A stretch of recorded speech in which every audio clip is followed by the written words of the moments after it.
You are listening to the free version of last month's Patreon Party People podcast. To get the newest, most current podcasts as soon as they go live, simply visit patreon.com/blazehedgehog and pledge $1 or more. Patreon donors also get custom RSS feeds to download the podcast straight into their favorite listening device. And Patreon isn't just for podcasts. There's a plethora of bonus content, including artwork, downloadable games, and secret videos that are only available to donors. Donating is also the best way to show your support for everything I do. If you've ever enjoyed my blog, thought my videos were cool, liked my games, or whatever else, consider donating something. Just go to patreon.com/blazehedgehog to learn more about the multiple different ways you can show your support. Once again, that is patreon.com/blazehedgehog.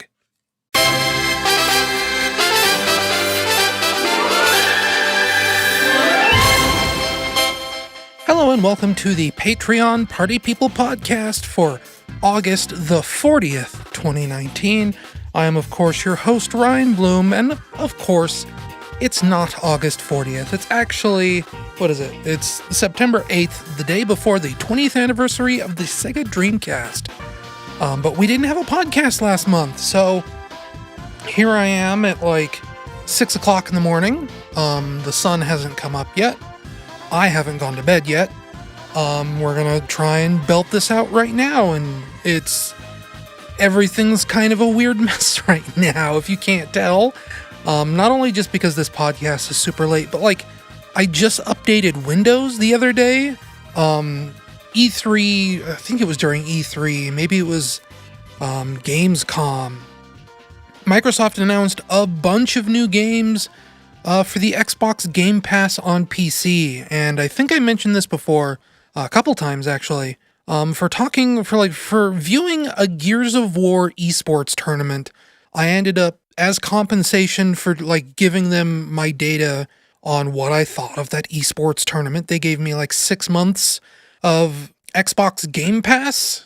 Normally that's just for the console. This was before they announced the PC Game Pass, but they also announced something called Game Pass Ultimate, which is the PC Game Pass and the Xbox Game Pass rolled together into one deal. And you get Xbox Live Gold with that too.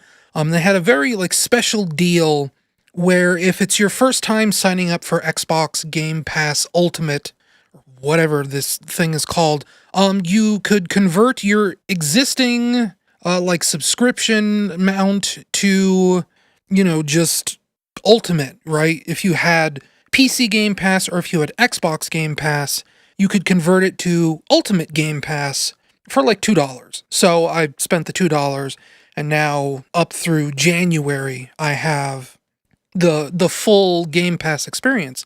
So, I think at Gamescom, they announced a bunch of new Game Pass games for PC. And the thing is, the way you access them is through this, very special, normally, on Windows 10, you had, here, if you hear something weird, I'm setting my tablet on top of my microphone box here. If you've ever used Xbox stuff on your PC before on Windows 10, there used to be an Xbox companion app that would let you view achievements and message other people. It was very basic, but that was how you interfaced with the Xbox integration in Windows 10. And with this whole, brand new announcement of Game Pass or whatever, they've launched a brand new Xbox app on the PC that requires you to have the very latest version of Windows. So last night I finally went through the trouble of updating all that so that I could finally access this brand new Xbox app and get at the Game Pass stuff. And I've been, spending the last 48 hours messing around with that. But as a result of that, from going from Windows 10 version 1803 to Windows 10 version 1903, there's always a risk with updating Windows, as you probably know. Things can go wrong. Things usually do go wrong. That's just the perils of updating any software, not just Windows software or anything like that. And in my case, what happened this time is when I updated to 1903, Windows forgot all of my USB devices. So I had to reinstall my controller. I had to reinstall my microphone here. And when I did a test recording just now, it was a nightmare of like static and buzzing and like this weird whistling sound. It was like my microphone was haunted. Um, I ended up running the Windows Audio Troubleshooter from my microphone. And power users will probably tell you, never use the troubleshooter apps if you know what you're doing. And, I tend to know what I'm doing, but I wanted like a quick fix. So I ran the troubleshooter app and it kind of shrugged its shoulders at me and was like, I don't see any problem with the audio drivers or anything. I don't know what you're experiencing. But whatever the troubleshooter did, it fixed the problem and now the audio sounds fine. So, I'm genuinely at a loss for words. It has been a mess in a lot of other reasons. I have been very sidetracked and scattershot and haven't really been able to focus on a lot of things. Just, general me-ness, as it were. I tend to be kind of a scattershot person. If you've listened to any of these podcasts or followed me on the internet for any like decent length of time, I tend to not be a super focused person, even though I really need to be. But there's other things going on. I'm not going to get into them right now. But I guess I'll just run you through like what happened in August that led the podcast to being so late. First of all, I mean, like up top, like I wrote all these notes. I usually work off of notes and I've gotten more efficient at that over the years. The problem is all these notes were written like 3 weeks ago. So, a lot of what I say in these notes barely applies to what I want to talk about today. Because they were all written from the perspective of 3 weeks ago when I was originally going to record this podcast. The month of August started out with me house sitting for a cousin and her family. They went on vacation to, I think, Disneyland in California, which, isn't very far away, technically speaking. It's probably like, less than a day's drive, let's say. So they tend to go to Disneyland a lot. They're one of those families. You probably know a person just like that as well. I follow like 3 or 4 people on Twitter, not because they go to Disneyland a lot, but they just happen to go to Disneyland a lot. That's just something people do. But they wanted me to watch their house. They just remodeled their house. It's nice and big. They have dogs that they wanted me to watch over. That was actually the primary reason I was to house sit. There's a big whole complicated thing. Usually my aunt watches the dogs, but very recently she got chickens and the dogs do not really play nice with the chickens. My cousin's dogs are, Toodles, a little Chihuahua, Maui, a pit bull, and Turbo. I don't know what kind of dog Turbo is, but he's big, we'll just say, and he's kind of dark brown. He kind of looks like he has some German Shepherd in him. I don't know. He might be a mix. I'm not up on my dog breeds super well, so, I honestly don't know. And basically, the one that they have to worry about with regards to the chickens is the pit bull Maui. He's a big sweetheart. He's kind of like eternally a dumb puppy. I know there's like stigmas out there for pit bulls. He's like perfectly fine. He's very rambunctious and happy. Like I said, just like a big dopey puppy all the time. But he is very interested in my aunt's chickens and apparently tries to eat them. So very specifically, I was hired to watch over all 3 dogs, but very specifically Maui. And what ended up happening is, one of the dogs I couldn't look after was Turbo. I've had experience with Turbo in the past. He's fine when the owner's around, when my cousin is around, or her kids, or her husband. Turbo is fine. He doesn't, he's friendly towards me. He licks me, lets me pet him, etc. If it's just me and Turbo alone and nobody else is around, his mood changes completely. He becomes intensely afraid of me. He growls at me. He's kind of aggressive towards me. So it ended up being this thing where we split the dogs up. Toodles and Maui stayed with me at my cousin's place, and, she also has 2 cats, a pair of birds. I had to take care of all those animals. And then Turbo went over to my aunt's, where the dogs normally would go before she got her chickens, because Turbo doesn't care about the chickens. He's a very well-behaved dog most of the time.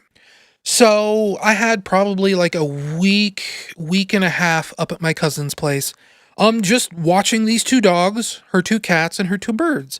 I very specifically thought about just doing the podcast there, because this was like, August 6th, let's say. This was very early in the month. I wouldn't get home until I think it was like August 14th, um, which, is still regular, normal podcast time. And the point is, I thought about doing the podcast up there, but Maui specifically is a very needy dog. He gets lonely easily. Basically, from the moment they left, he was a mess, whining at the door. He would whine all night long every time I'd sleep.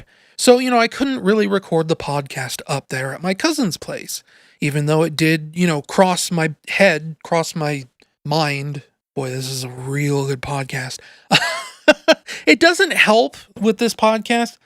I'm actually like, I haven't been sleeping super well lately because like I twisted my ankle. So I am a little loopy from that, from just not being able to sleep. I did say, I haven't been to bed yet.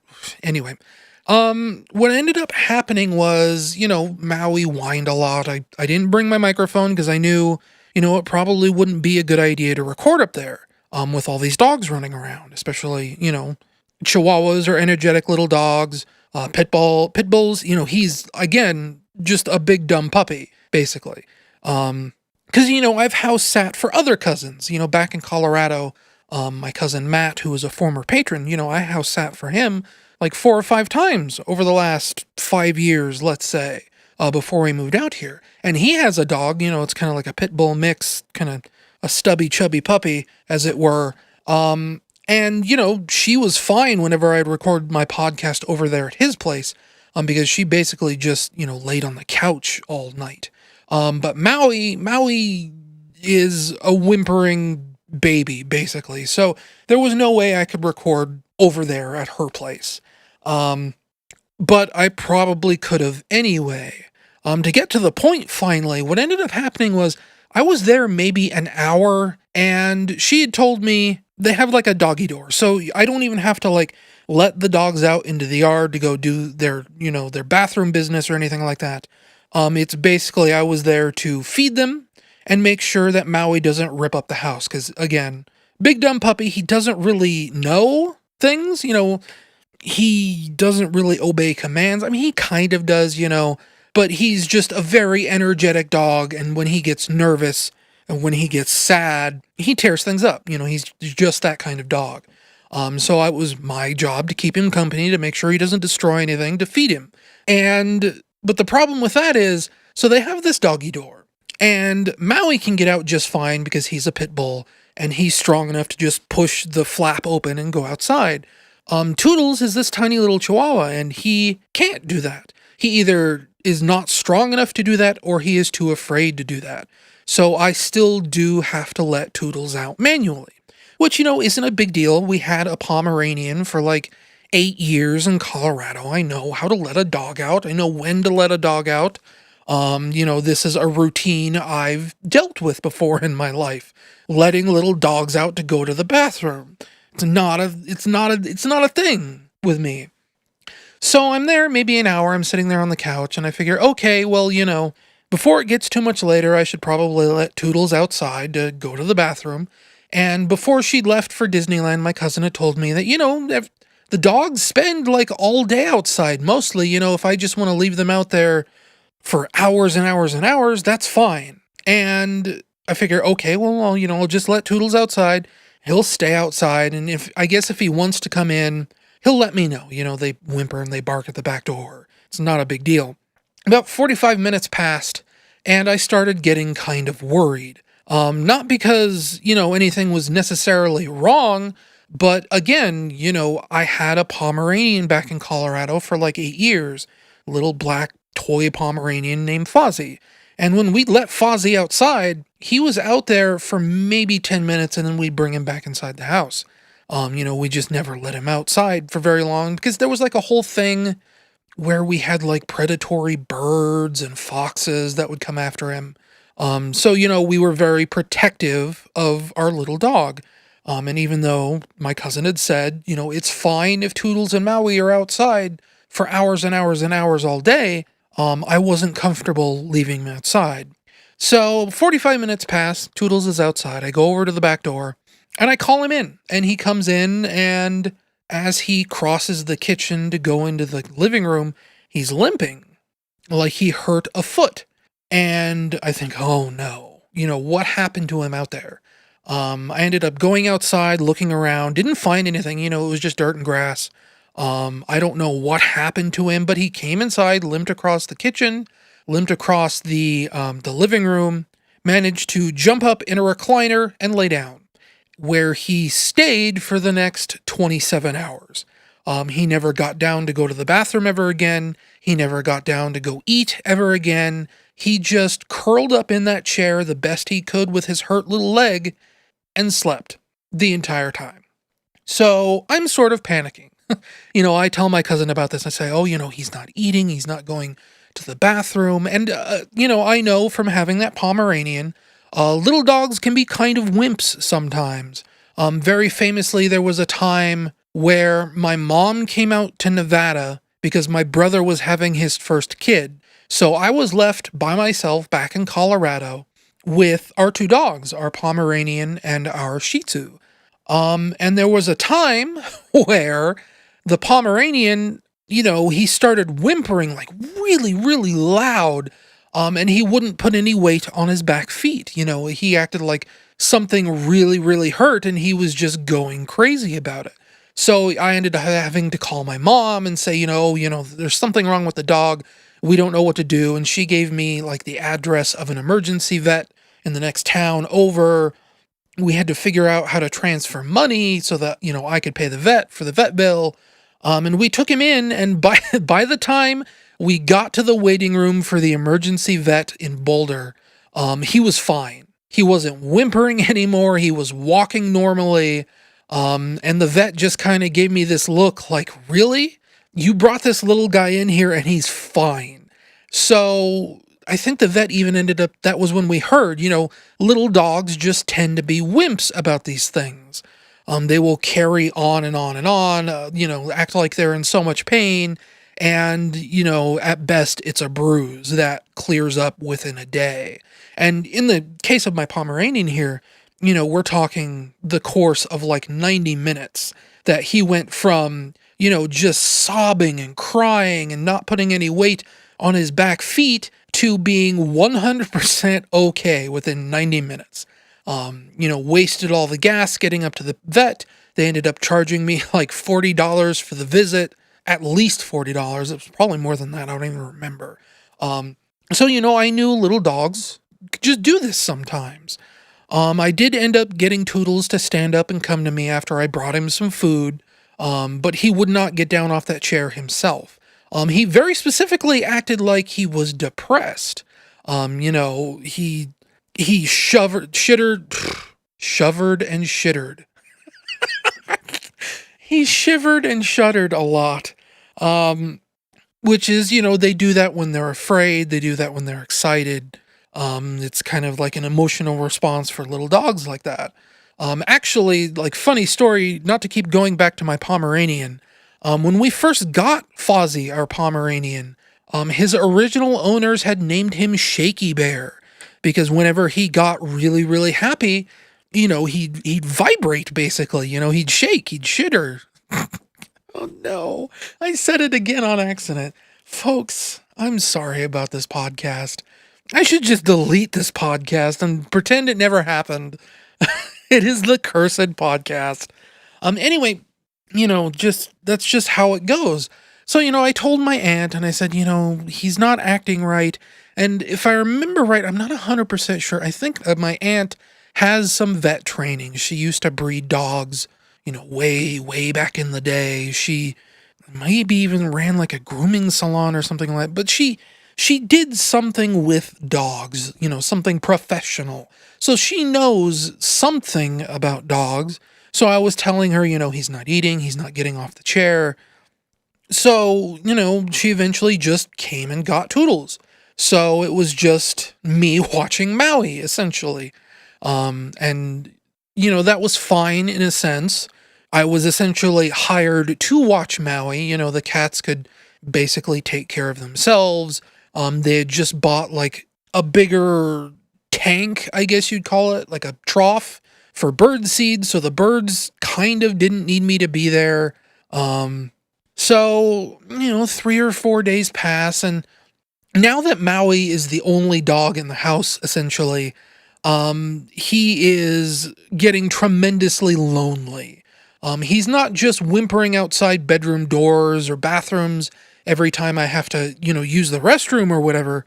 Now he is walking around their house, just kind of bellowing, just whimpering and sobbing almost constantly, to the point where, I have to lay with him on the floor. I have to comfort him constantly. He lays next to me on the couch. It was just a very intensely lonely dog. And eventually, as it turned out, about 4 or 5 days after she came and got Maui, my aunt turned up and also took, or 4 or 5 days after my aunt took Toodles, the Chihuahua, she also turned up and took Maui, the pit bull. She had rearranged some stuff at her place to where she was confident Maui couldn't get to her chickens anymore, so she came over and she took him from me, which meant that for like the back half of my house sitting duties, I was essentially not doing anything. I didn't have any dogs to watch over, even though that's what I was hired to do. Because, like I said, the birds had food, more than enough food. I only had to feed them like once when I was there. The cats had an automatic feeder. I didn't have to touch that at all. For like the back 4 or 5 days of that house sitting, all I did was like clean the litter box a couple times and watch TV. That's all I did. And, in that context of having almost basically nothing at all to do, I very well could have recorded the podcast up there. I know that was like a really long, winding story for something very simple as I was hired to house sit for a week and a half because of dogs, and then all the dogs were taken away from me, so I was just sitting up there doing nothing. But that's just the kind of podcast this is gonna be, folks. So, sorry, I keep bumping this door over here, this closet door that's right next to me. When I came home, like the very first thing I wanted to do was record this podcast. And at the same time, I also like really, really wanted to hit the ground running on my Crash Team Racing video review. I guess you could call it that. It's not technically a video review. It's something else. It is a Crash Team Racing video though. And one of the things that really bothered me is right before I left for the house sitting, I had recorded some amount of audio for the video. And, well, technically speaking, I had recorded all of the audio for the video. But the problem was, this was end of July, early August. We're talking like smack dab in the hottest days of summer. And it was so hot that I absolutely could not turn off the fans in my bedroom to have complete silence for recording because, even at like 3 o'clock in the morning where it's supposed to be nice and cool, it was still like 80 degrees outside. So for that first complete recording, I ended up trying to figure out a way, and we did this in the July podcast too, where I had a fan on in the bedroom with me while I recorded, and then the plan was just to use Audacity's noise reduction removal thing, the plugin, that gets rid of all the background noise. And it worked terrifically on the July podcast, if you'll remember. But for the Crash Team Racing audio, it ended up being kind of a disaster. And maybe if I remember, I'll splice in a clip right here so that you can hear it, because I still have that audio here on my hard drive. It certainly doesn't help that Crash Team Racing's method for unlocking new costumes, carts, and paint jobs is tedious at best and disgusting at worst. Even if you decide to rise to Crash Team Racing's extreme challenge, the rewards for doing so are simply too thin to be worth the effort. It just stops being fun, and given the fact that they straight up let you buy in-game currency like a mobile game, it's clearly not supposed to be fun. It's not like terrible or anything, I was going to use it, but the more I thought about it, the more I realized that, I could just tough it out and do better. So the very first thing I did when I got back from house sitting for my cousin was basically revise the script a little bit and then go in and re-record everything from scratch. And, when you're doing something like that, the more you re-record something like a script for a video, the easier it tends to get. You memorize your lines a little bit better. That's something like I'm not super great at. Usually I'll write out a script and then I'll sit on that script for a few days or, maybe a few weeks. I'll reread it once silently and then I'll just go on to record the script. I don't really practice at all. I just kind of wing it essentially. And, that maybe you notice, maybe you don't. It probably doesn't matter. But the point I'm trying to make here is that once I got back from house sitting and I re-recorded all the audio, it went like super smoothly. I did almost the entire thing in like 1 or 2 takes. Usually we're talking a normal recording session. If I have like a 15-minute video, normally the uncensored, uncut audio for a 15-minute video will usually take like 45 minutes to an hour, essentially. And then I'll have to go in and I'll have to cut it all out and cut it down to something that sounds respectable. Because, I'll do 2, 3, 4, 5 takes of some lines sometimes. And when I re-recorded this thing, gosh, this is so boring. When I re-recorded this, I did it all in basically 1 take. So it ended up being not really that big of a deal. Obviously, I think the audio in that video sounds really good because, I just had that practice. So that ended up eating up some time because even though it was all 1 take, there were still, I have to edit out the breaths. I do other things to the audio to kind of make it a little bit more listenable. I should go through the process of that one day. Essentially, I record it, I get rid of all the breaths in a piece of software called Goldwave. I run some noise reduction on it. I do some equalization to, kind of get rid of I guess they're called plosives and sibilants. It's the S sounds and the P sounds your mouth makes. And then usually I'll run Audacity's truncate silence plugin, which will squish all the audio down so that, all the pauses I take to breathe or whatever, they tend to get removed or squished down so there's not so much of a pause between lines or whatever.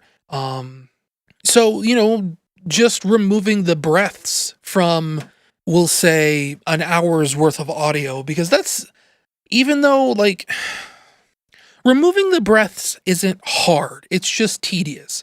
So usually what I do is before I cut out all the bad takes, all the stuff that, I don't want, all the pauses and everything like that, usually I'll just go through and blanket cover an entire audio session to get rid of all the breaths. And then I'll go in and I'll listen back and I'll cut out all the flubs and I'll cut out all the excess silence and things like that. And, that process can take a day, 2 days, 3 days. And, the moment I finished doing that, I figured, okay, now is the time to record the podcast. We're talking, it's August 16th or whatever, now is the time. And for whatever reason, I just didn't do that. I just rolled right into editing the video. And putting that video together took at least a week and a half.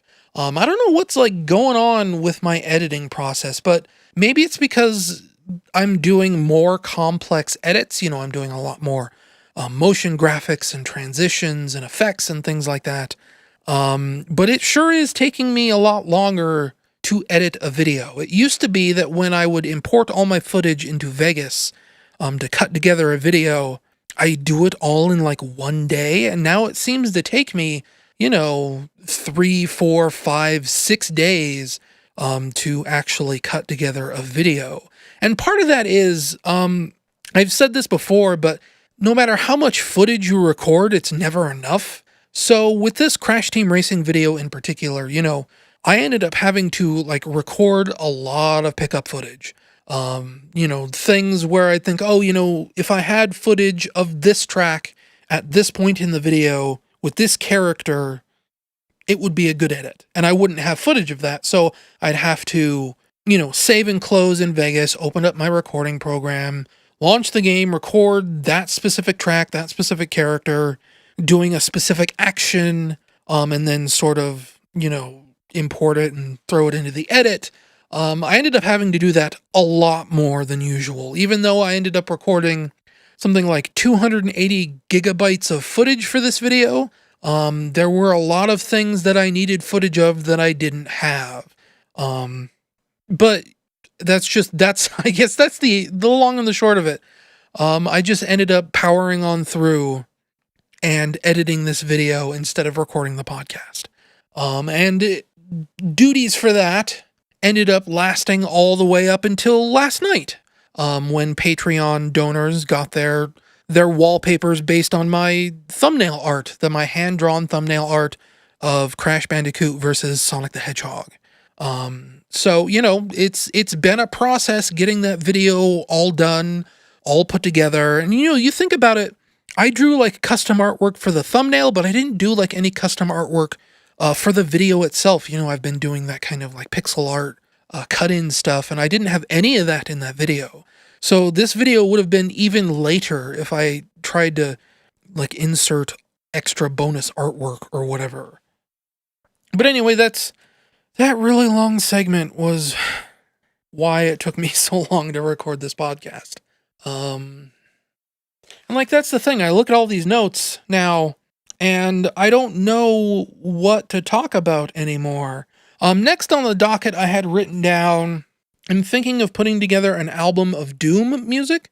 There was a period right around when I wrote these notes where I was like cranking out Doom song after Doom song. And, the 1993 PC game or whatever. And I kind of fell off of that since then.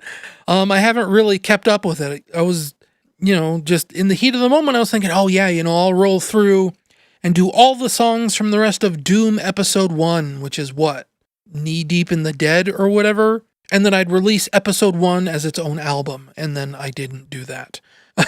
I kind of stopped messing with Doom music for a while because it was getting kind of complicated to deal with. What really spurred all this is that I ended up getting my guitar plugin back for FL Studio. I use something called Real Strat for all my guitar work. And it's kind of difficult to use, but it's also kind of essential if you want like pretty nice sounding synthetic guitar, I think.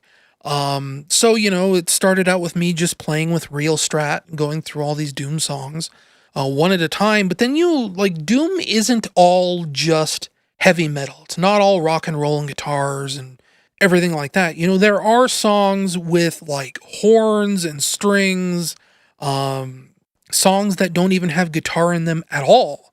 And those are the harder ones to deal with. And I ended up kind of falling off of this because of those largely, because I couldn't really get them to sound in a way that didn't sound cheesy.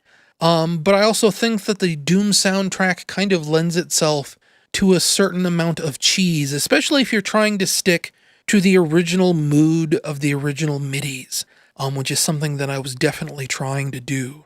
So I don't know, this whole Doom album thing, it may or may not pan out. Like I said, I've kind of fallen off of it. So who knows if it'll actually show up anytime soon.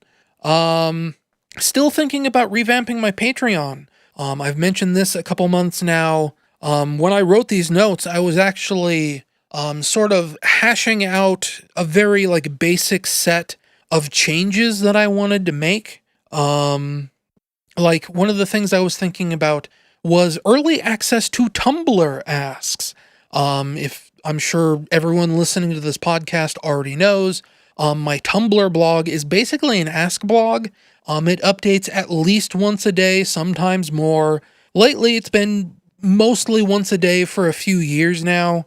It's just, someone will ask me a set of questions. I have like a queue of unanswered questions, and then I put them into another queue to where they post once a day around 10 or 11 a.m.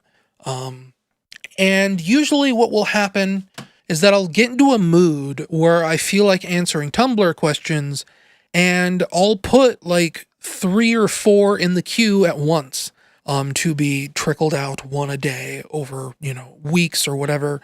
But what this usually means is that I have like a collection of posts that I've made that are not public. And I could start offering those to Patreon donors. But the problem with that is, I am like an obsessive editor of myself. Um, if I can, I tend to like reread my own articles over and over and over and over again. And I'll edit the crap out of them after I'm done. And with, this Tumblr queue system where I'll answer a question and then put it into the queue and it will sit there not being posted for like 3, 4, 5, 6 days. I tend to reread those posts a lot and go back in and sort of, flesh things out, clean up wording, things like that. And if I was giving Patreon donors early access to those, they'd kind of they'd get the raw versions before I had a chance to like go back and, have second thoughts about things that I said. There have definitely been asks I've gotten where I'll stop and I'll think, as I'm rereading it, I'll think, man, I sound really mean in this. I shouldn't sound so mean. And I'll go back in and I'll rewrite something to sound, a little more friendly, a little more informative. Maybe I'll do some more research on a subject. So giving Patreon donors early access to that kind of stuff doesn't really strike me as something that would be worthwhile, because there would be this discrepancy between the early access versions of those posts and what actually went public like a week later. And I don't know, like maybe Patreon donors are up for that. I don't know. Let me know if you're like a Patreon donor and you think that's a cool idea. I'm kind of on the fence about it. Other things I was thinking about, like this was a lot easier to talk about when, I'd just written that list of changes I wanted to make that I haven't made yet. Obviously, request here, I mentioned this, I think in July. You could request games for me to stream, request art for me to draw. I was even thinking of like doing music requests if people had like MIDIs they wanted me to remaster or whatever. I was also thinking about recording a Patreon promo video here soon, like for real, finally. Because, back in the day when I first signed up for Patreon, they said, you'll get a lot more people interested if you have like a promo video where you're on camera. So I don't know, that's something I still think about from time to time. Obviously the new Nintendo Switch is in stores. I've said for positively ages that I've been saving up to get a Switch. I have more than enough money now. So theoretically I could just go out and buy a Switch, whenever I wanted. It's kind of hard though, because I haven't like seen tons of them in stores. There is like a new box design. It's, kind of all red. It shows Joy-Cons on the outside. I saw one box one time and then I haven't really seen any since. I could probably just order online. But that raises a question that, maybe I'll get the wrong version of the Switch. I really want this new version with the longer battery life. So I don't know. It's just a case of timing. I was sort of waiting until I was done with this Crash Team Racing review, or the video, whatever you want to call it. That's done now. So that's definitely something I'm thinking about more. I think last time I was in Walmart just a couple days ago, I think they had a couple more of the new Switches. So that's definitely something I need to think about. But I've got other financial obligations coming up that I should really consider first. We'll talk about those maybe in September, maybe in October. We'll find out. But that's not like what I'm spending my money on right now is not something I really want to talk about at this moment. We didn't really have any Patreon messages. I've been running kind of an ask box for this podcast for the last 3 or 4 months. And, we got one question, one message in the ask box. And then we haven't really gotten any since then. Which is, something, it was kind of a predictable result. I think I mentioned that when somebody requested I do Patreon questions on this podcast. I figured, I'd get one question and then it would probably go dead for a while.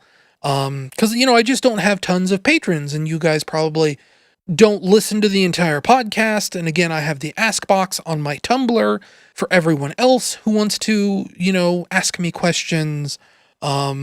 But if you're a Patreon donor and you would like me to read literally any message here on this podcast, it can be a question, it can be an advertisement.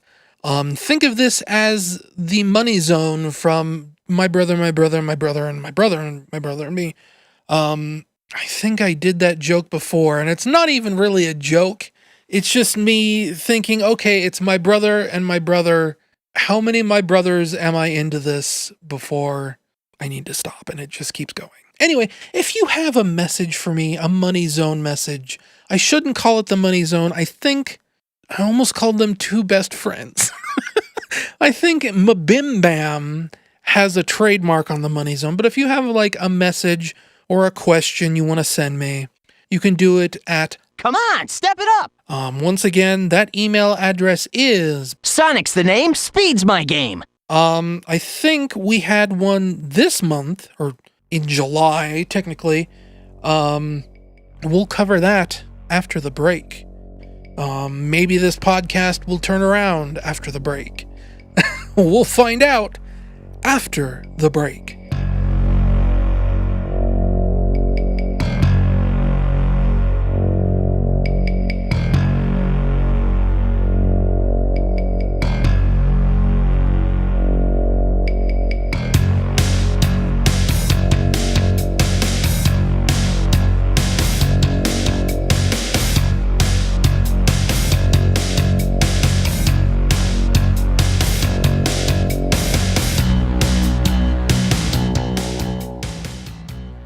And we're back. It is time for Patreon donor messages here in the middle segment.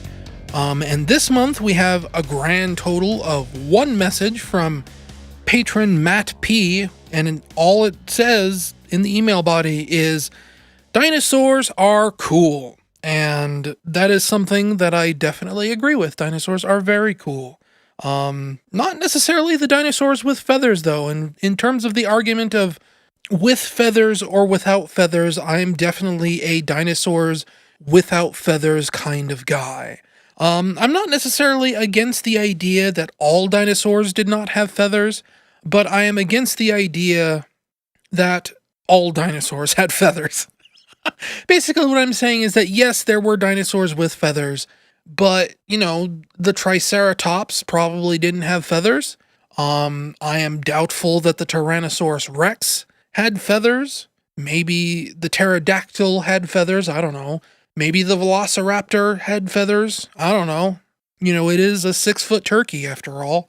But not every single dinosaur had feathers. You know, the Ankylosaurus, no feathers probably. Paraphosaurus. Oh, gosh. I know what this dinosaur looks in my head. I know what it looks like in my head. And I know sort of how to spell it. But I don't know how to say it. I think I said it right. It was like Paraso. That's the word. It's like Paraso something. It's the one with the horn. I feel like that was a joke in the Lost World movie too, where they're flipping through a booklet trying to read off the dinosaur names, and one of the hunters just said, the big boy with the horn. You know, that dinosaur. Peter, get into the outrigger. You're closing in on a coordinate. Say that again, Wallen. A what? The one with the big red horn, the pompadour. Elvis! I think it was the dinosaur that Ducky was in The Land Before Time. Whatever that is, you know? Dinosaurs. But like, yeah, like feathers, there's a reason like we spent so long not thinking dinosaurs had feathers, and it's because I don't think a lot of them did. Obviously, you know, people are saying, oh, well, you know, if we went by the fossil record and we tried to like reconstruct a baboon from just his bones, he would be this weird hairless ape. And it's like, okay, sure. I don't know. I just don't like my dinosaurs with feathers. I think they look cooler without feathers. I don't like big chickens. But what do I know? I'm just a goon. That's the only message we had this month. Once again, if you want to send me a message or a question or whatever to this podcast, I'll read it out here on the air and maybe I'll talk about it. You can suggest just about anything as long as you're paying for it. That email address is, Too easy. Piece of cake. I assume. It's been a couple months since I've said that out loud. And when we come back, I'll try and talk about the video games I've been playing. All the video games on this list, all the movies, everything else, is weeks out of date. So, just like everything else on this podcast, it's probably going to be a mess. But maybe you're into that. Stay tuned and find out.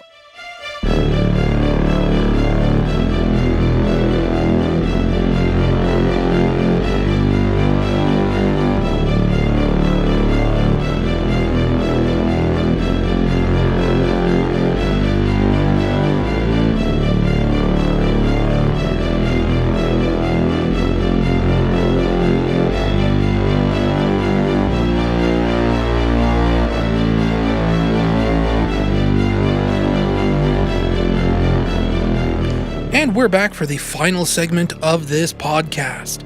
Normally this is the segment where I talk about all the video games and movies and everything else I've been watching. But obviously, like I said before the break, a lot of this is out of date. By months or weeks, rather. I've been playing other things since then. This is kind of like something I've been thinking about, like the peril of a monthly podcast. Even though it is monthly, I think a lot of what I end up talking about on this podcast ends up being like the last week or two before the podcast. It doesn't actually end up being like a complete encapsulation of everything I do in a month. So I don't know. Like that's another one of those Patreon goals I was thinking about. Like making the podcast bi-weekly maybe. Things like that. Something else I just remembered. Was also thinking of like starting a Discord server because Discord has like live streaming now. So, theoretically, if there was like a Patreon donor only Discord server, you guys could watch me work on a live stream without it being like broadcast out to Twitch where I'll bore everyone to death or where it'll be like this public thing or whatever. That's another thing I'm thinking about for revamping my Patreon.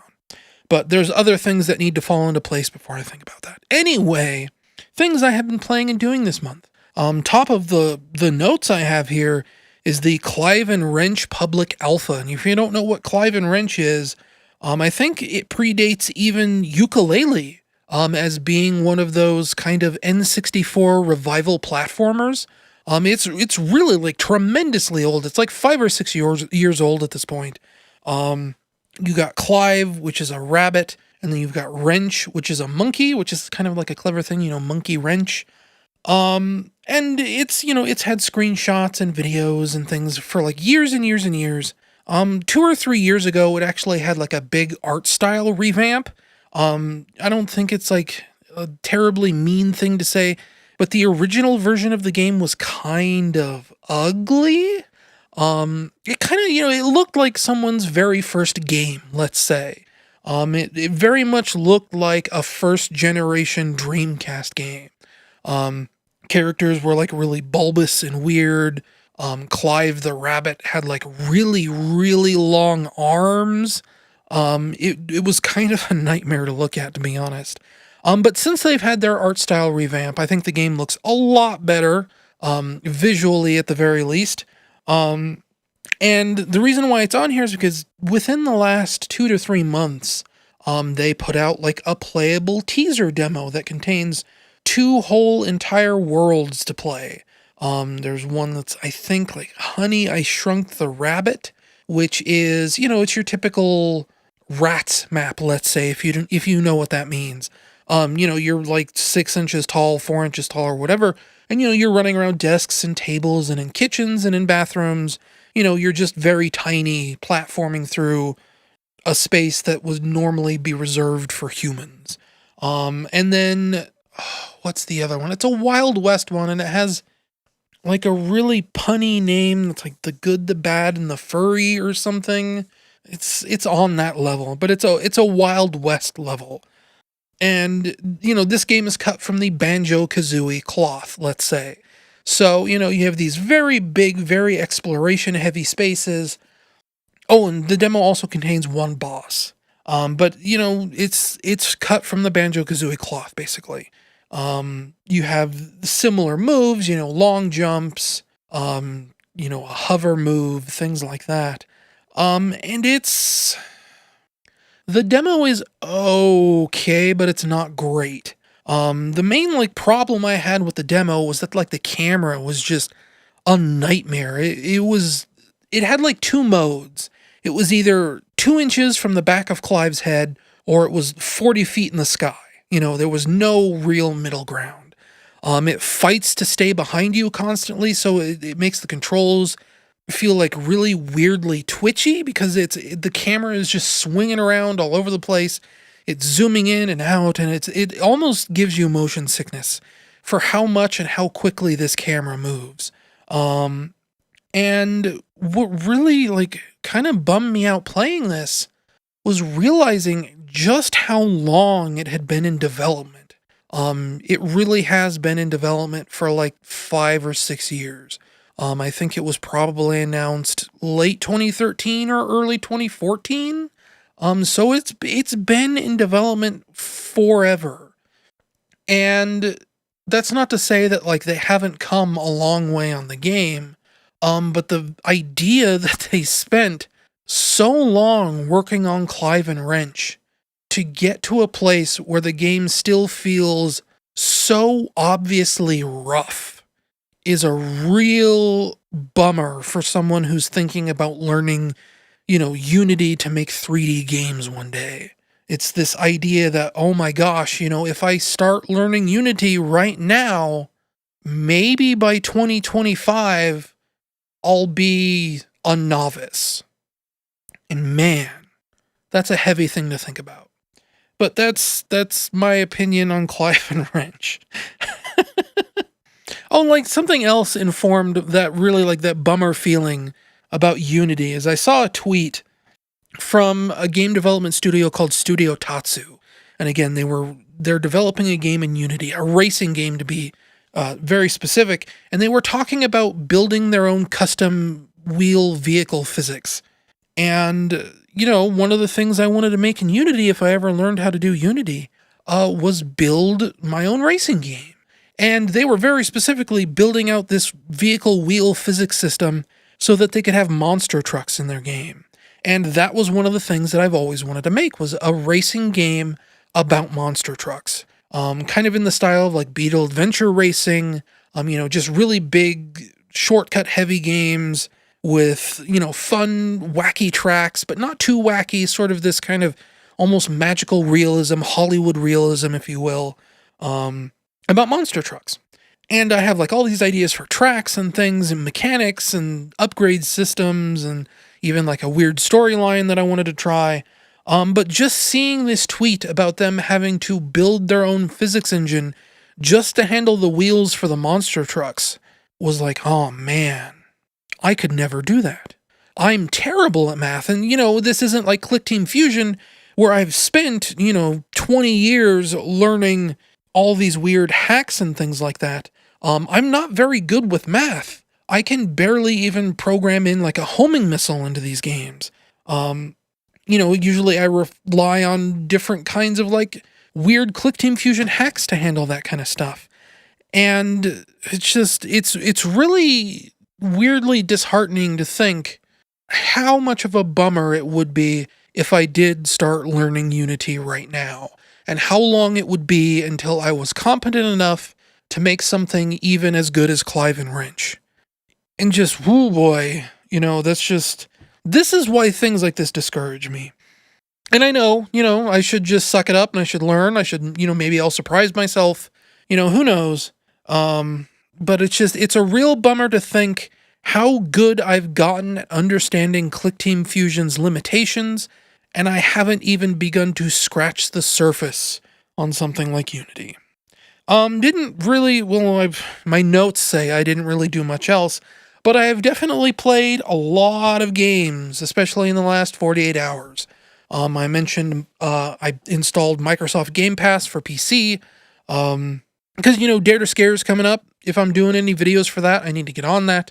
I mentioned before installing this Game Pass app to play Shenmue, so that I can get going on this Shenmue video before that game comes out in November. It's Shenmue 3 specifically I'm talking about. So like, I played a little bit, like 10 minutes of the Blair Witch game just to make sure that it worked, to make sure I could record it, because that's one of the games I want to play for Dare to Scare. It's the brand new Blair Witch game. The 10 minutes I saw of that seemed okay, I guess. I don't know. The forest looks incredible, but there's too much ambient chatter and it's easy to get lost and it seems kind of boring. I don't know, we'll see. 10 minutes is hardly anything to get, like, to understand what that game is trying to do. I played, oh my gosh, what did I play? I played Thumper. I just played Thumper today, a few hours ago. Thumper is a rhythm game that is incredibly unique. I'd say it kind of reminds me of a Sonic game in a way. Because you're kind of flying down this highway at like 1,000,000 miles an hour, and you have to make these like really twitchy reactions to things that are coming up, and you kind of have to, sync your movements up to the music. It's got this like really oppressive, tense atmosphere to it that I kind of like really love. But it is also incredibly difficult. I don't know if there's like anything else to really say about Thumper than that. I've played 2 levels of the game, but so far I am in love with it. It's kind of a bummer that I won't be able to play it anymore once my Game Pass runs out in January. Maybe I should probably pick that up on Steam or maybe even on Switch when I finally get my Switch, because I'm pretty sure there's a version of Thumper out for that. Just looking over here at my computer, if I sound a little bit weird. We'll expand the recently added games. Played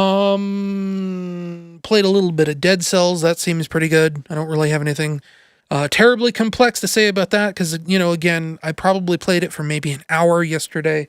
I can see why everybody loves that game, and I can also see why it had frame rate problems on the Switch.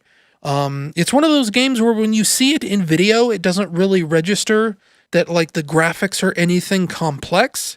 But I'm pretty sure like a lot of that game is 3D models, even though it's like the art style kind of looks like this 2D pixel art. I'm pretty sure it's not actually pixel art. I think it's all just super low resolution 3D models. Because, everything animates like super smoothly. It kind of looks like cell shaded polygons. So it's actually really easy to see how that would run like garbage on the Switch. Because it's not like a super runaway beautiful game or anything like that, but it does seem to be applying certain effects in a way that would be very expensive, let's say. Played a bunch of Super Hot. That is an incredible game. I don't know how far into that game I am. I don't want to give any spoilers out for Super Hot. But that feels like the kind of game I'll be able to finish maybe before the next podcast. It doesn't really feel like it's probably very long at all, but it's the kind of game that's really good, so it doesn't really matter if it's super long or not. I guess the one spoiler I'll say is I reached a point where the game told me to never play it again. And I said yes. And then I quit the game, and here we are. I think that's really about it as far as this Xbox Game Pass. I've also installed Ape Out and Cluster Truck. I booted up Shenmue 1 and 2 just to make sure that it worked. I think that's it. I finally started Judgment, the Yakuza spinoff, or Yakuza. I just say Yakuza. I feel like I should say Yakuza because that feels more correct to the way it's said in Japanese, but I don't think I should be basing my pronunciation off of that at all. Anyway, Judgment is a Yakuza spinoff. It's my first Yakuza game. I've owned Yakuza Kiwami since I got my PlayStation 4, and I've never put it in. I've never played it because I think I mentioned this before. I'm afraid of those games because of how long and involved they are. But I have to play Judgment for review, and I've been playing Judgment for review, and it is a surprisingly good game. Big shocker, I know. I have seen quite a lot of Yakuza games. I watched the best friends play all the way through Yakuza 4, and I've seen most of their Let's Play for Yakuza 0. So I have a very good idea of how these games play, the tone of their storylines, things like that. Judgment feels a lot more like a detective noir story. It is still, the typical Yakuza gameplay. You're running around beating up thugs in the streets. There's mafia drama, Japanese mafia drama, the Yakuza, as it were. But it's, you have like this voiceover from the main character that's very like detective noir. All the fonts and the menus and some of the sounds are different. You don't have heat moves, you have EX moves, which are basically just heat moves. But it is, if you like those kind of games, it seems like it's probably a good one. I've heard some people say that Judgment is probably the best Yakuza game since Yakuza 0. So, that's something to keep in mind. That's something I'm keeping in mind while I play, even though I don't usually like to be spoiled on other people's opinions before I start a game, but it was kind of hard to avoid. But yeah, that just seems like a good game. I am excited to continue playing more, which I will probably do tomorrow. What I'm trying to think what specifically I can talk about with regards to Judgment that makes it so different. I guess like the thing is, I say it's a detective noir, and it kind of has a more noir style storytelling, but it's also like you're doing detective stuff. You're identifying suspects, you're looking for clues, real detective stuff, as it were, instead of just, Tojo family Yakuza drama, even though there is some of that in this game. It seems like you're playing as an ex-lawyer who was disgraced, and now he's a detective, and he works with an ex-Yakuza member who used to be part of the Tojo clan, which is the main clan from all the other Yakuza games, et cetera, et cetera, et cetera. There's also like, dialogue systems, where you get like bonuses for picking good questions when you're interviewing or interrogating people. It seems like a good time all around. Definitely not to spoil my review here or anything, but check out Judgment if you can. If for nothing else, for the arcade games in that game. Like, I could give Judgment a 10 out of 10 right here, right now, for being a collection of great arcade games. It has a really good version of Virtua Fighter 5, it has a really good version of Puyo Puyo, Fantasy Zone, I think it has Space Harrier, it has a game I've never even heard of called Motor Raid, which as far as I can tell only released in Japan. It's kind of like Sega's take on Road Rash, but it's also kind of got the aesthetic of like a Wipeout game. It's wild. And it's all in Japanese, but it's from that era of arcade games where you don't need to speak Japanese in order to understand how to play Motor Raid, and it's pretty good. Fighting Vipers is in there. That's a great port. Just Judgment just for the arcade games. It has an original arcade game in there called Camaro of the Dead, which is kind of like a riff on House of the Dead, but it reuses assets from the zombie game spinoff Yakuza Dead Souls. It's real weird. It's real wild. Definitely recommend it. I don't know. I have things in here like videos that I've watched. Oh, I'm getting uncomfortable here though. Hang on. I gotta readjust myself in my chair here. You might hear me like banging on these walls a lot. Things like that. I kind of can't help it. While I was house sitting, I did end up watching like a lot of Netflix. I saw Coco, the Disney movie, because I've been kind of trying to get on like a Disney kick on Netflix lately to watch as much Disney stuff as I can before it gets taken off for Disney Plus in November. So I watched Coco. I wanted to watch Inside Out, but that's not on Netflix anymore. But Coco was fine, I guess. It wasn't a terrible movie. A lot of people really seem to like Coco. Like people were ranking it up like, it's one of the top 10 Pixar movies. Like, The visuals were nice, I guess. But the story was like, 20 minutes into that movie, I knew every twist and turn that was coming a mile away. Not to spoil the movie or anything, but it's like, that guy's his dad. That person's gonna die.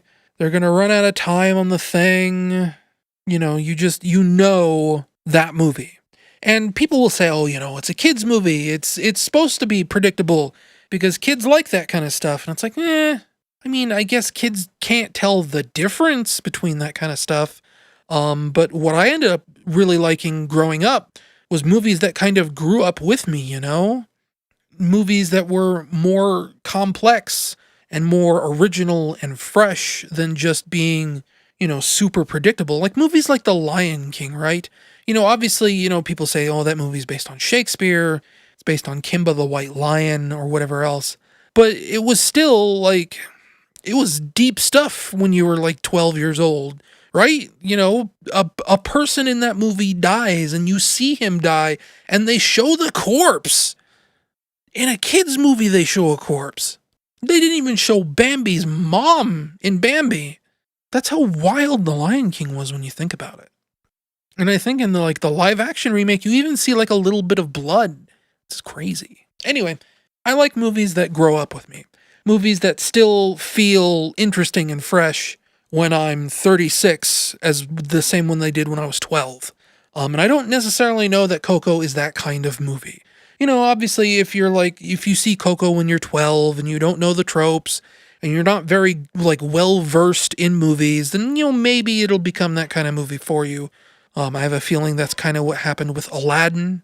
Because if you really, stop and think about the cartoon version of Aladdin, it is an incredibly simple, basic, almost kind of boring story, right?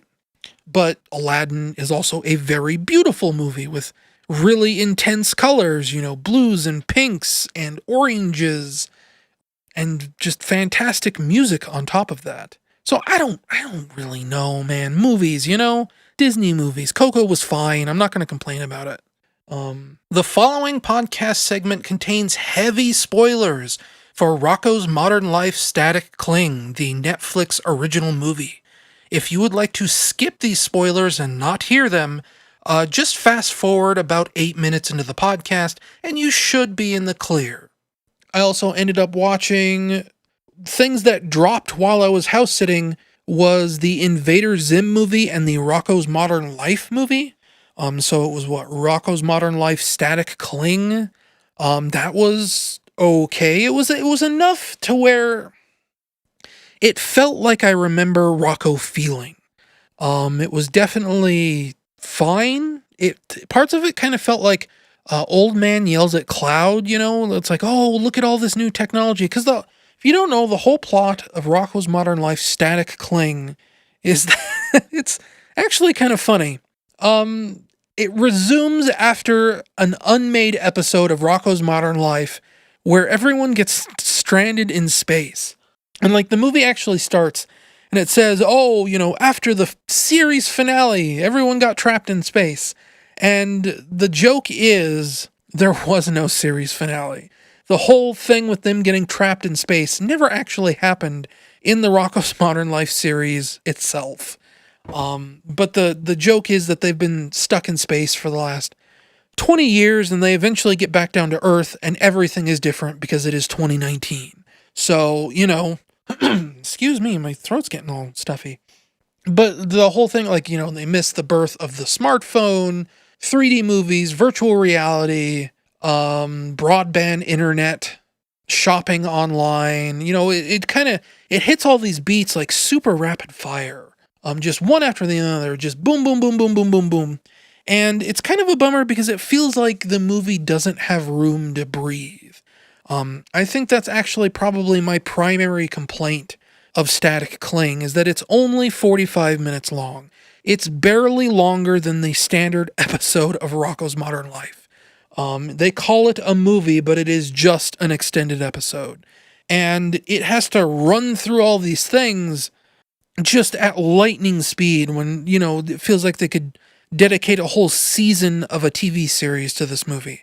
And it would still have, enough room to breathe, as it were. But besides that, it was fine. The story is spoiled to crazy and back. It involves one of the main important characters of the Rocko's Modern Life TV show coming out as kind of transgender. I say kind of transgender. They are transgender. That's the whole point of the movie. And what really makes me wonder, or it it's a weird thing with it being 45 minutes long. I'd heard a rumor that this movie was done like over a year ago, maybe 2 years ago. It had shown at a convention, and then they said, oh, Nickelodeon's going to put this on TV, and nothing was ever heard from that again. Because Nickelodeon went through this whole period like 3 years ago where they were going to revive all their Nicktoons properties. They were going to do TV movies for all of them. They were going to do Ren and Stimpy, Invader Zim, Arnold, Hey Arnold, Rocco, Rugrats, etc. It was going to be this big push to bring back their Nicktoons so that kids in the modern generation would know who these characters were. I think they even said they were going to do like Angry Beavers and Cat Dog and, everything basically. And they ended up doing the Hey Arnold movie. I don't know if it was the Jungle movie or if it was after that. I think it might have been the Jungle movie. And the Jungle movie kind of came and went and didn't really make a splash. I think it was nice to finally get closure for some very long-standing plot holes that had been hanging around the Hey Arnold story for, decades or whatever. I don't really know. I never was like a huge Hey Arnold guy. That was kind of like right as my era was transitioning to like Toonami, anime and things like that. Hey Arnold was kind of that generation of Nickelodeon programming that it didn't really feel like it was for me. But that wrapped some things up, but it didn't really make a splash. And some people say that Nickelodeon apparently got cold feet on the whole rest of the Nicktoons revival effort. And that's why Rocco never aired on TV. But also you kind of have to figure, if the story is like about discovering that one of the main cast, well, he wasn't really a main cast member, but it was a cast member, a fairly important one to the story, who was in, a handful of episodes.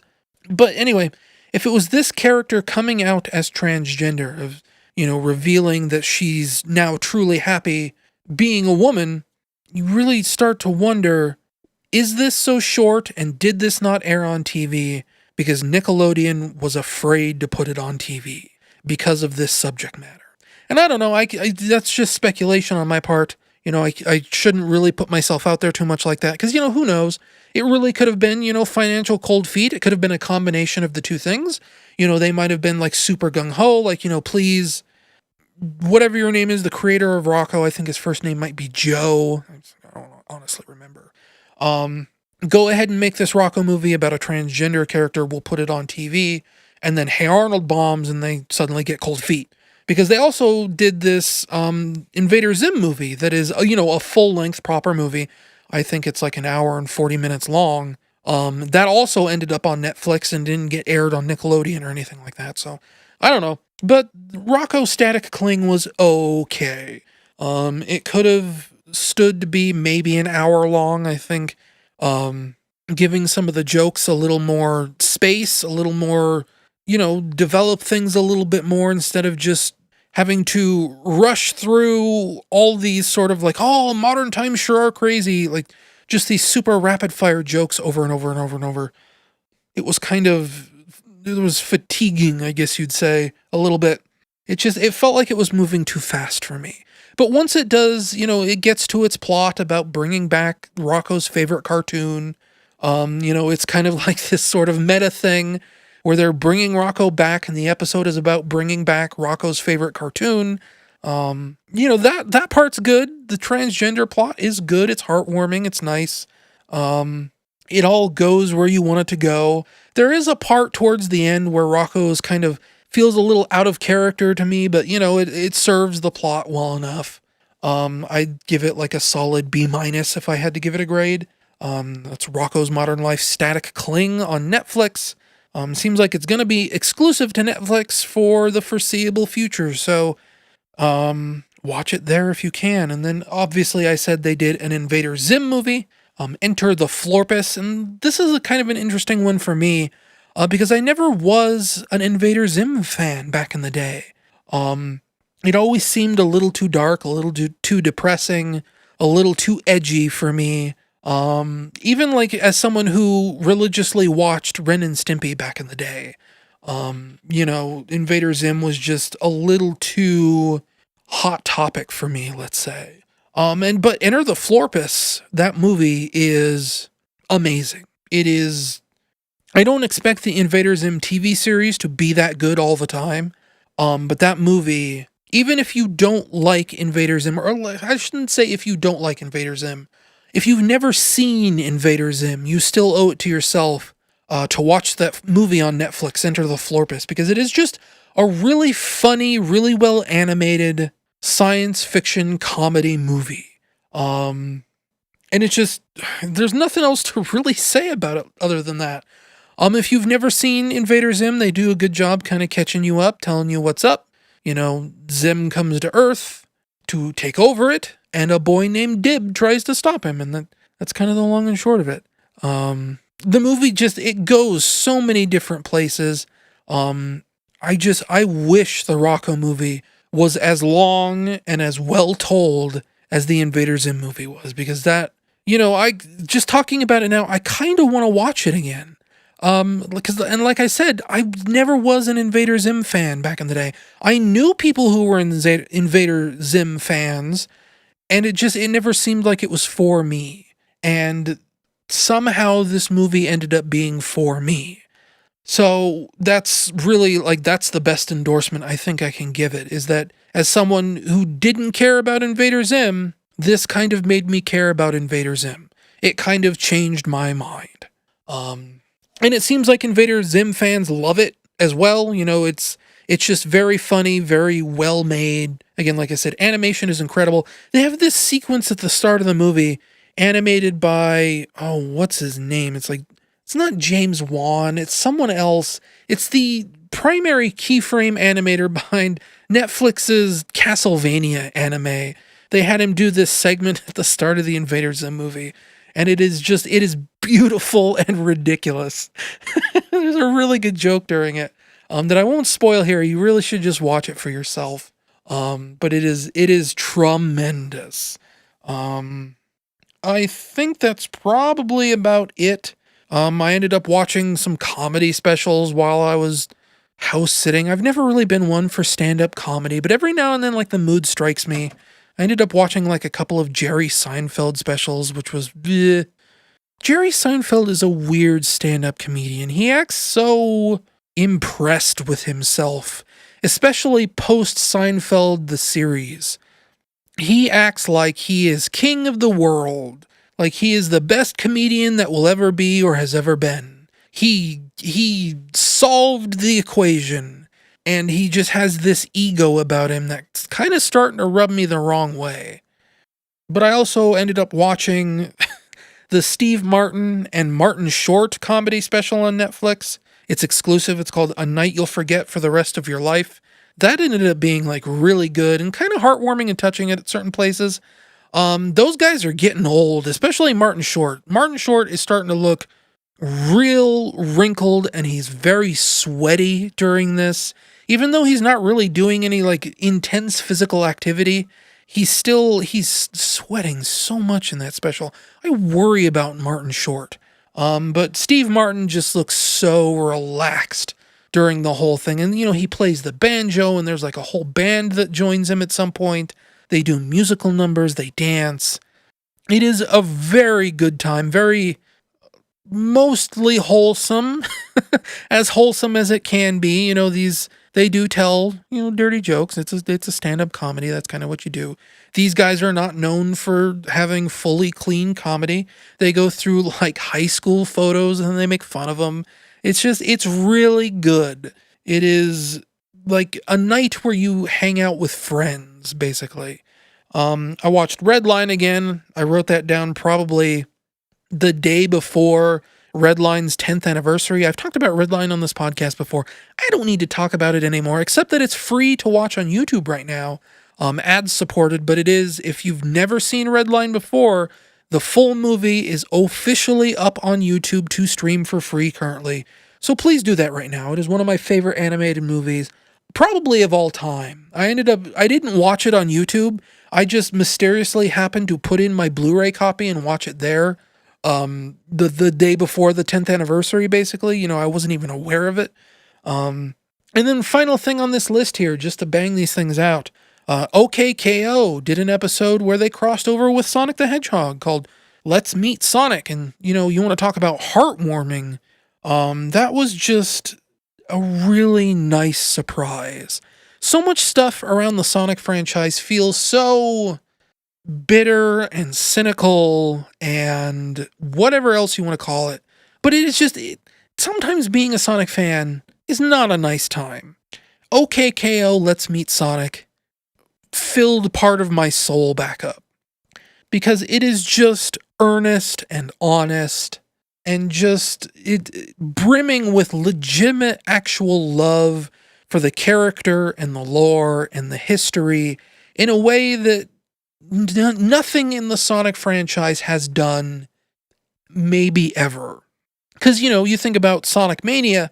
Sonic Mania was very earnest as well, but it was also very, nostalgia focused. That was the whole point of that thing, was to say, here's Green Hill Zone again, here's Chemical Plant Zone again, here's Lava Reef Zone again, just kind of hitting the familiar beats and being kind of almost like a Family Guy episode of a video game of, hey Lois, you remember the time when I went to the Hydro City Zone and there was a boss with the spikes? That was my Peter Griffin voice, by the way. But OKKO Let's Meet Sonic is none of that. It is just such a pure love letter that it fills you with this feeling of just being like, everything's going to be all right. That's kind of how it makes you feel. And just well done to Ian Jones Quarterly and his whole team for putting that together, because it was just so enjoyable that I could not speak highly of it enough. And, as of this recording, OKKO just ended. I think the series finale was last night or the night before. So that's over now, but if you haven't seen the Sonic the Hedgehog crossover episode, definitely give it a look. Definitely give the rest of OKKO a look. It seems like the whole show is just very much a celebration of being happy, let's say. It is an irony-free cartoon, which is a surprisingly rare thing these days. But that's probably going to wrap it up. I mean, if I wanted to talk about irony-free cartoons, I also watched the Teen Titans Go movie, which is weird because I kind of hate Teen Titans Go. But I heard good things about the movie, that it was probably, the best thing out of Teen Titans Go, and that's definitely true. But at the same time, it's, I don't know. It's got that thing where it feels like it's 6 or 8 episodes of Teen Titans Go kind of smushed together. Because, an episode of TTGO is 15 minutes nowadays, 12 minutes, and the movie's an hour and a half. So, it's a bunch of episodes stuck together, and they're constantly changing art styles. They're constantly singing songs. They do so much in that movie that goes nowhere. That just serves a simple joke. But it's enjoyable. And partially that's because, as a friend said, when Teen Titans Go is bad, it is really, really bad. But when it's good, it's amazing. And the movie is kind of, on that spectrum of being closer to amazing than being terrible. The movie is kind of about the Teen Titans validating their own existence. They're trying to prove not only to themselves, but to the world that they're worth having around. And it leads to probably one of the most involved plots Teen Titans Go has ever had, which is, that's not very involved considering, like I said, episodes are normally 12 minutes long, but it's definitely pretty good if I had to begrudgingly say that I enjoyed it. And there are so many jokes in that movie that are clearly for adults. They reference The Watchmen in that movie. And there's so much licensed music. They reference Marvel movies a lot. Spoilers for the Teen Titans Go movie. Teen Titans Go to the movies. There's a cameo by Stan Lee. A really good cameo by Stan Lee, actually. Because they treat The Stan Lee cameo, they treat it like it's a Marvel movie. He's in the background of like a movie studio set, like a real movie studio set, sweeping the floors like a janitor. And everyone in the foreground is having this conversation among themselves. And Stan Lee notices the camera. And he looks right into the camera and he kind of wiggles his eyebrows like, huh? You see me, right? And every time like people in the shot move, he moves with them so that he's still in shot. And he's just back there kind of mugging for the camera the whole time. And eventually he comes up and he gets in the way and he goes, I'm Stan Lee. I love cameos. I love making cameos in comic book movies. And someone pulls him aside and he goes, Stan, this is a DC Comics movie. You're a Marvel guy. And he goes, oh, I shouldn't be here. And he walks off camera and it's really good. There's a lot of really good jokes like that. Some of the jokes don't land. Some of the songs go on a little bit too long. It does feel a little bit scattershot at points. But it is overall a shockingly enjoyable movie. So, if you get a chance, watch Teen Titans Go to the Movies. It is kind of a send-up of all comic book superhero movies, DC and Marvel alike. But that's going to do it. That's the end of this podcast for now. I got other things I need to do. I got to play more Judgment. I got to set up for Dare to Scare, see if that's even going to be possible this year. I'm still trying to figure out a camera setup for that. Above all, I got to get some rest. I feel like I might be getting a cold. So we'll see what happens on that front. We'll see if there'll be 2 podcasts this month. And I'll see you guys in the next whatever this ends up being. Bye.